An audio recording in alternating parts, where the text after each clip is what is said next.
was it 8 additional sites? Yeah. So these 8 are definitely on the gamut for today, specifically because of that's one of the main spots that the water chestnut's been seen. Yes. So, So we definitely want to make sure we're down in there. that leaves you guys with about, 8 to pick, and that would make 100. Gotcha. This area in here, and this area in here, and if they could determine exactly what type of milfoil is in there, I mean, I don't know if anybody thinks additional ones left they need on the south side. I mean, if you need to get in deeper in there, you got the patio, but you can go in there really deep. Yeah.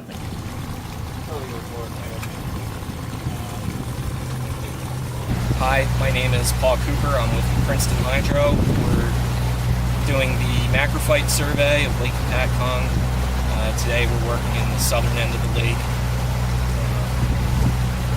just to document the various macrophyte communities. And which sites are we going to do? We're working down around the state park, so we'll be in that southern cove area. Let's work from the outer one in. Yeah.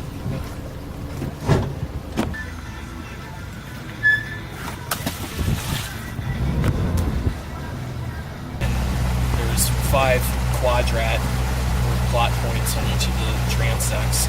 So we'll investigate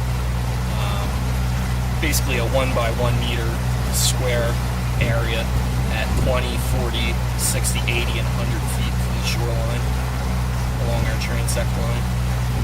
How do you measure that? I have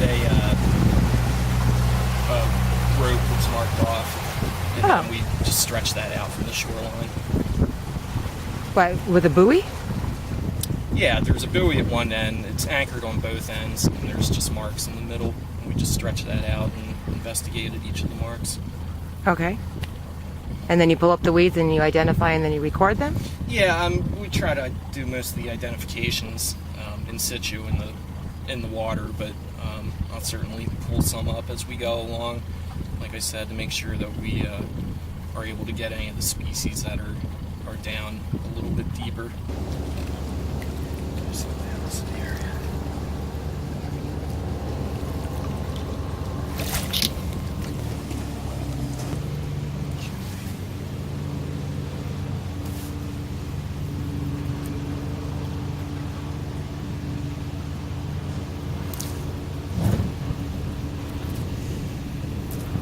So what we're doing is recording each quadrat along the transect down to species, and then we're also assigning an abundance measure. So we're using abundant, present, and common as our 3 qualitative categories. And what did you just see there? So we had Eurasian water milfoil as abundant, and then there was Vallisneria or wild celery or tape grass underneath.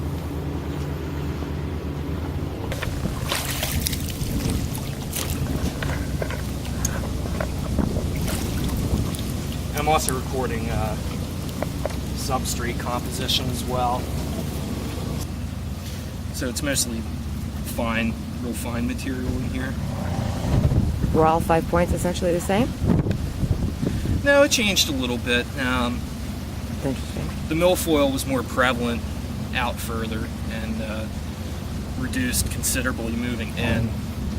The Vallisneria or tape grass was common throughout, and then we also had slender naiad, which was most of the stuff that was coming up on the rake. So now we're in Landing Cove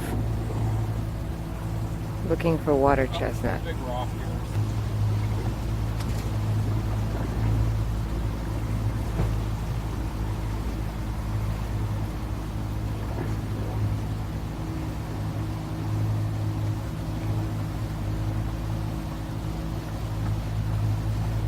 Going at the wrong time of season. I mean, people are asking, why are we doing it now? Why didn't we do it earlier, like it was told? And if we could, with some kind of confidence, say, hey, look, we went back in the spring, and basically the same species were still at the same location, so it's a good representative sample of the lake.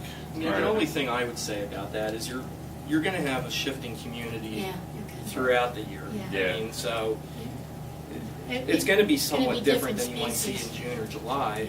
Yeah. That doesn't mean it's less valid. We feel that there's a different type of weed growth. Can we go out with GPS coordinates and just run through and look at these different spots and see if there's something significantly different, or if we have a different? Is that something that we'd be possible to do, or contract with you guys to do further, is come back and just review some of these transects? Yeah, In and the spring. once everything's downloaded and GPS points, it's real simple. It's just a matter of taking those GPS points, uploading them back to the unit, Run back going to out. spots. Yeah. Okay.